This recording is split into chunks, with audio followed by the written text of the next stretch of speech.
Hello and welcome, hunters, to Zygo's Guide of Endemic Life. Are you ready to put down your weapons and load up your capture nets? Are you having difficulty locating or capturing certain endemic or aquatic life? Then this guide is for you. Today I will be covering every endemic creature and where they can be found. This guide is separated into two sections, Endemic Life and Aquatic Life. These lists are located in the menu under the Monster Field Guide option. I will, for the most part, be following the guide in order, as they are listed here, with some exceptions, primarily the ones very unique or difficult to locate or capture. If you are only interested in specific entries, please use the chapters in the description. Otherwise, let's get hunting. The beginning of the Endemic Life list, roughly the first 20, are all endemic life that can contribute to your hunts directly.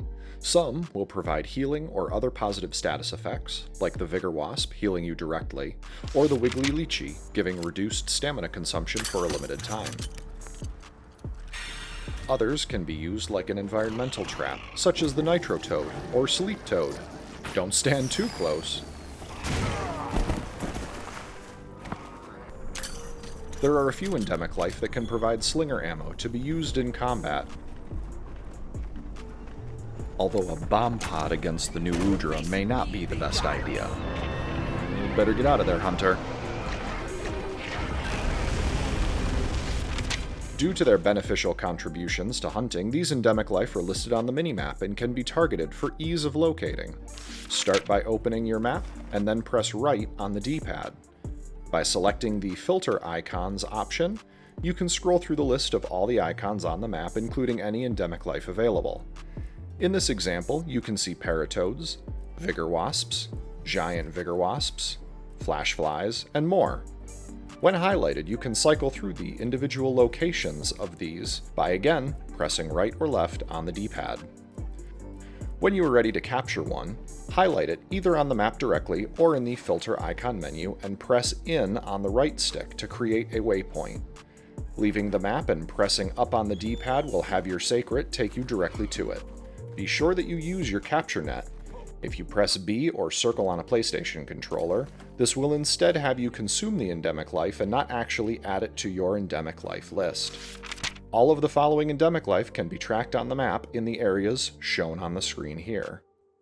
They are Vigorwasp, giant Vigorwasp, Purewasp, Vigormantle bug, Chillmantle bug, Heatmantle bug, Wiggly Litchi, Paratoad, Nitrotoad, Sleeptoad, Flashflies, Beetle, Rime Beetle, Thunderbug, Great Thunderbugs, Flashbug, Godbug, Bitterbug, Wedge Beetle, and Leaf Lugger Ant.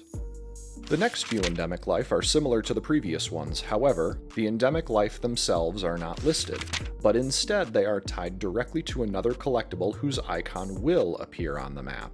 These four are Dung Beetles, located at Dung, Dark Hornets, located at Dark Hornet Nests,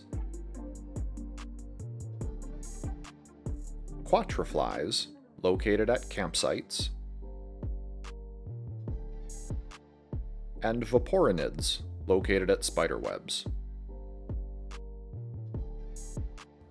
For this next section, these endemic life are numerous and can typically be found in many areas of their respective map locations, but because they don't show up as targetable entities on your map, I will be covering each of them individually. Please note that while many of them may be located in different maps and in different areas of the same map, I will provide the areas and locations of each one as I captured them. This is not an all-inclusive list of locations, and you may be able to find most of these endemics in numerous areas besides the ones I mention. One final note before we begin in earnest. As the daytime makes it easier to see and the time of plenty makes the environments, well, plentiful, I would recommend hunting the endemic life on this list during the plenty in the daytime unless otherwise specified. You can reset your time by resting using the cooking gear as shown here. Again, this is not mandatory and you can find many endemics at any time, so do this only if you have tons of research points, or if you have to, due to the endemic being locked to a specific time or weather. Let's kick things off with the Windrustler and its variant, the Black Windrustler. These small bipedal raptors are common in areas 7 and 8 of the Windward Plains, typically traveling in groups of 4 or more, finding them is fairly easy, and with so many available, the frequency of finding the rare variant, Black Windrustler, is also much higher. Next, the Nothpecker. These bird endemics can be most frequently found on the backs of ceratinoth, as they are in a symbiotic relationship. While they may be more prevalent in the time of fallow or inclemency, looking for a herd of ceratinoth that is stationary is your best bet for locating these little flyers. The Landlight shrimp are easy to locate directly outside of base camp in the Windward Plains. Depending on the time of day, they may be tricky to spot as their light blue bodies camouflage well into the gray fulgurite where they can be found. Amstrigians, formerly known as baby puke, are found in the tree branches of Area 8 and 10 in the Windward Plains. Their nests are few and they only appear during the plenty. Their prevalence in the Scarlet Forest would lead me to believe that they only migrate to the plains when conditions are right, i.e. the plenty, so their proximity to the path leading to the Scarlet Forest is no coincidence. They can be found in more wooded areas like 8 or 12 of the forest, and weather does not seem to play a role. While the Hymstrigian is the variant of the Amstrigian and therefore able to be located in the Windward Plains, due to the scarcity of specimens, I would recommend scouting these elusive purple frog birds in Area 8 of the Scarlet Forest instead. Rough lizard are the base endemic life of a couple of variants we will discuss later. These lizards are located in areas 1, 3, and 6 of the Windward Plains. They blend in fairly well to the environment, so keep your eye out for movement. If you ever wondered how a creature that had lizard hardware but prairie dog software would look and act, the tracktail lizard is for you.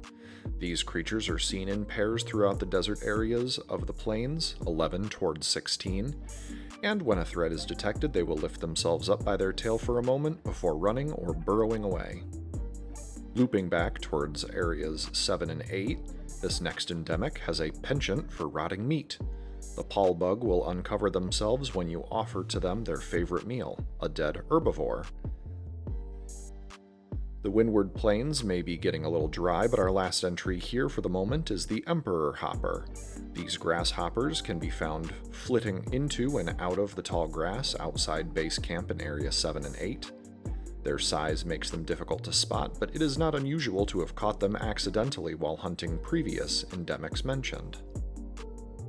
A variant, the Tyrant Hopper, lives in the tall grass on the opposite side of the Forbidden Lands in the ruins of Wyveria. Jump down from base camp into Area 6 near the campsite and search the grass for these striking red insects.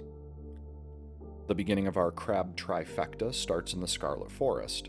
The Florashell crab has small natural growths on its back and can be frequently seen at the water's edge in Area 3. Now we move to the Oil Well Basin, where the crude shell crab calls home. These crabs have adapted to their environment, but only adorn their shells in cold crude, so keep your eyes out in Area 8 when not in the fire spring. They may require some assistance to be loosed from the ground before capture. The final crab is my favorite and, in my opinion, the most fascinating endemic life on this list, the curio shell crab. This ancient species of crab will take metal from the surroundings and use that in lieu of camouflage.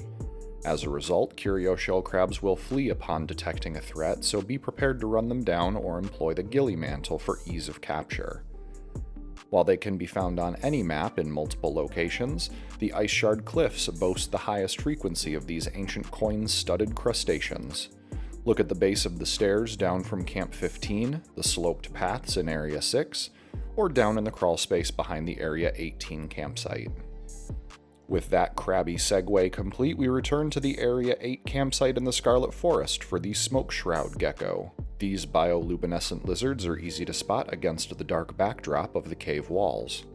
Leaving the waterfall cave and heading to Area 3, we find the Dapperwing. These colorful birds come in a variety of plumage and, truth be told, can be found all over the forest participating in their evolutionary courting rituals. If you happen to spot one that has a larger head of feathers in the shape of a heart, you have located the most desirable mate of the Dapperwing, known as the Dazzlewing. Found in many of the same areas as their less colorful brethren, the Dazzlewing is easiest to spot in higher areas, like Area 11. Returning to the ground, be careful where you step. Area 6 is home to the Mimifeta, a small mammal that disguises itself as flora, natural to the surrounding environment. Look near bunches of flowers and you may see them snacking on insects, or in the case of this one, resting in the tubers. The campsite at Area 6 has a small pond at the entrance where the scarlet joy perch have been seen. Evolved to live on both land and sea, it is no wonder this mysterious evolutionary rung could be mistaken for an aquatic endemic. Almost the same could be said for the starduster. This endemic is too small to be caught with a fishing rod, however using the capture net can grab many specimens at a time. Look for swirling schools outside the waterfall of Area 8. A callback to Monster Hunter World, the omen fly has a worm-like body with dragonfly wings. Their yellow or red glow outside of base camp in Area 2 is easier to spot at night. Closer still to base in the Scarlet Forest, the aptly named myriads are at the small pool on the base camp doorstep. The colorful butterflies roam almost the entirety of the forest, so if you scare them away without catching them, more will turn up quickly. The final two endemics in the forest for now are the Jewel Scarab and the Regal Jewel Scarab. These beetles are fond of the red sap produced by the trees and can be found in clusters where patches of the sap are present. Looks like we scooped up another endemic in the process. The Hercudrome can also be found here, but we will be discussing him later. For now, the blue-green Jewel Scarab and the slightly larger and pink Regal Jewel Scarab, located in areas 2 and 3, are the final gems in what the Scarlet Forest has to offer. If you recall the Landlight shrimp from the Windward Plains, then these next endemics won't come as a surprise. Moving to the Oil Well Basin, the pink Landlight shrimp have found the heat of the thermal vents in Area 14 most comfortable. In the deepest recesses of the basin is the striking green Ember Rough Lizard. Just as before, the species is related to the Windward Plains variant, however their skin now glows verdantly, preferring the heat of the deeper areas like 15, as well as when the fire spring is in full tilt. For reasons unknown, another lizard, the Azure Rough Lizard, can also be found amongst the embers. Whether it is a subspecies or just a color variation is debated, but their size and coloration make them stand out against the normal fiery red surroundings. Gloom geckos make their return as well, climbing the rock walls in this volcanic environment. Their glowing purple tails make them easy to spot in Area 14, and they can be found in groups of 3, so a well-placed net can capture all of them at once. Have you heard a high-pitched squeaking in some of the tunnels, perhaps Area 12? Looking up will reveal not mice, but scale bats, echolocating the area in search of their next meal. It may take a few tries, but eventually your net will find its mark. The water in Areas 13 and 14 are the home of the semi-aquatic blink angler. Its translucent body indicates it prefers the dark, damp, and moist locations these areas have to offer. But don't let them distract you from the aerial endemics found above.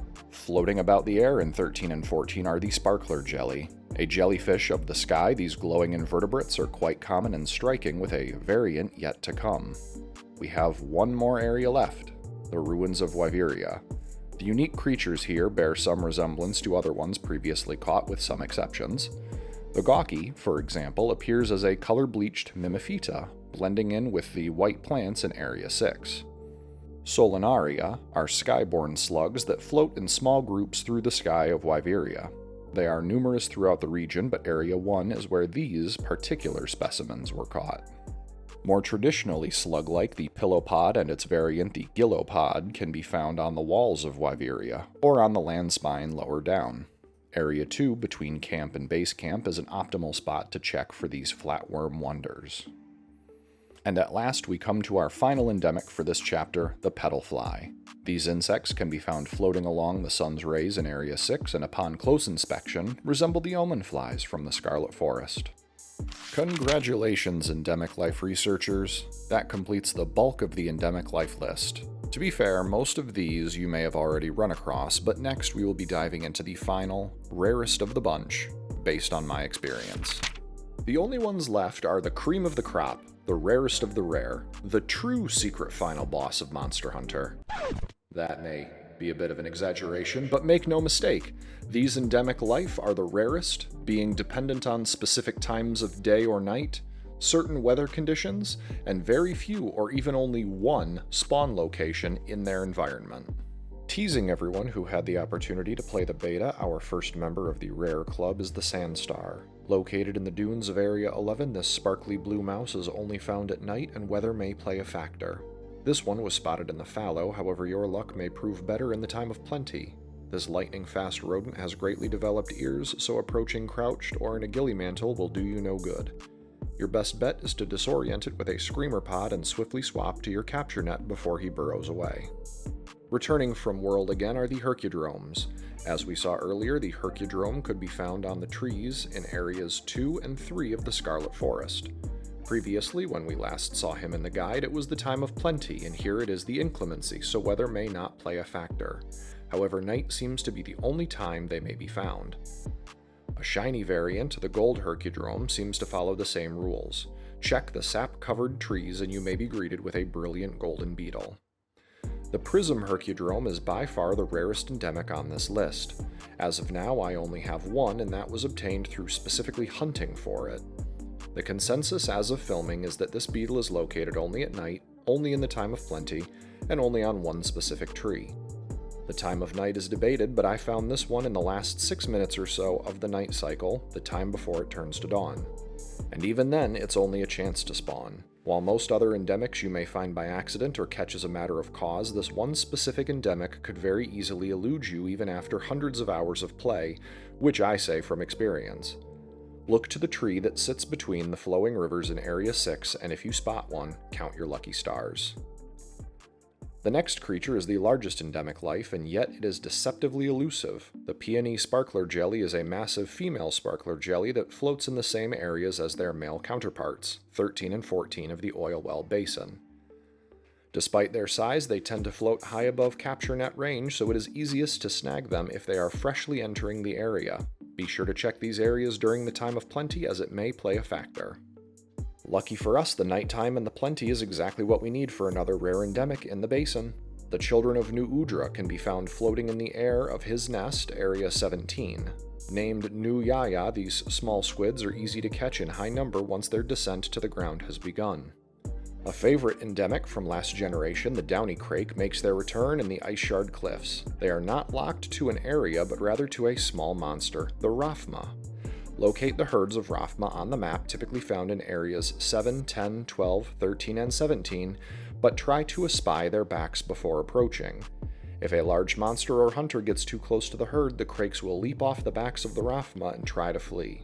They can be run down, but a mistimed net may allow them to escape. The Gillymantle works wonders, but only if placed on prior to detection. The best time of day seems to be at dawn. The final endemic life, number 68 on our list, is Shiyo, the children of the large monster cephalopod Shiwu. These newly hatched sky squids are located in the Shiwu nest, Area 12, of the ruins of Waviria, and blend in well with their egg sacs dangling from the ceiling. They seem to appear only in the plenty, as this time is when most life is blossoming. And with that, all of our endemic life guidebook is done, but we still have one more relatively small section to cover, Aquatic Life. To preface this section, there are 20 endemic life that can be caught. All but 2 of them can be located in the Scarlet Forest, so we will be catching all of them there. All of the fish shown here do not require the fishing rod and can instead be caught with the capture net. Should you want to catch them with the fishing rod, I will list them in order along with the bait they prefer, and provided on screen are the general fishing locations where any of them may be found. While any fish may be caught with any bait, it is advised that you complete the side missions offered by our fisher fellow Kanya in the base camp of the Scarlet Forest, and use the armor skill Outdoorsman, which provides assistance when reeling in the whoppers. Again, the following are the fish that can be caught in the Scarlet Forest without a fishing rod. They are Virid Bowfin, Sushi Fish, Wet Fish, Golden Fish, Platinum Fish, Burst Arowana, Bomb Arowana, Golden Fry, Gunpowder Fish, Gravid Bowfin, Escunite, Grand Escunite, and Petricanthes. The 2 fish that cannot be found in the Scarlet Forest but can be captured with the net are the Glass Paraxis and the Blind Perch. The last two fish mentioned can be located in the water at Camp 8 or 13 in the ruins of Wiveria. They can be caught with the net, however both seem uninterested in the various baits except the basic common wood minnow. One final note before we move on to the whoppers: petracanthes can only show up in one area of the Scarlet Forest, the pond at Camp 16. Again, they can be netted, but should you want to fish them, they prefer duster rigs. The final 5 fish are all considered whoppers as they require the use of the fishing rod, and hooking one of them starts the fishing minigame. If you are having trouble with the minigame, let me know in the comments below and I can work on an instructional video for fishing the big ones. To start, we have the Great Trevally, a large plain fish that shows up during the day. This fish is the most common of the whoppers, showing up even in the shallows, seen here in the pocket pond of Area 13. Use the tough joint bait if you want a quick catch. Gajiao took a downgrade from small monster to aquatic life this generation, but are also fairly common. Search the deeper waters of Area 17, 13, or 12 to find these carnivorous catfish. Duster rigs will provide the quickest bite. Be sure to be looking in the time of fallow for this next fish. The spear tuna is a fish that will not appear during the time of plenty, or so their endemic life entry would say. These fish present perhaps the biggest challenge to capture as they frequently will leap from the water. Take care to push your rod in the corresponding direction or they will snap the line. They can be found in the deep water of 17, 13, and 12, with tough joint bait being their greatest desire. The opposite side of the coin to the spear tuna, the gastronome tuna, prefers the time of plenty, easily found in the fish frenzies located in areas 17, 13, and 12. Their large size makes them easy to spot in the deeper waters, and their favorite bait is the same as their lean counterpart, tough joint bait. Our last page of the aquatic life list is the Goliath squid. Only found in Area 17 at night and maybe only in the time of plenty, these squid would be hard to spot lurking in the deep were it not for their bioluminescence. The tentacle jig is the best bait for this invertebrate, but be prepared for a longer than average struggle as these giants are not quick to tire. With a little patience and luck, you should now be the proud owner of a completed endemic life log. Thank you all so much for watching. This video was a little more involved than I was expecting, being my 3rd video overall and the first one with any actual sustenance. I put a lot of work into it and hope that it was clear, concise, and helpful to you. If you liked the video, please leave me a thumbs up. I would super appreciate it. If you have friends who need a helping hand, please share this video with them. If you have any other tips for prospective endemic life hunters, leave a comment on the video. And finally, if you want to see what comes next, don't forget to subscribe and click the notification bell. That's all for today, hunters. Goodbye for now, but not for long.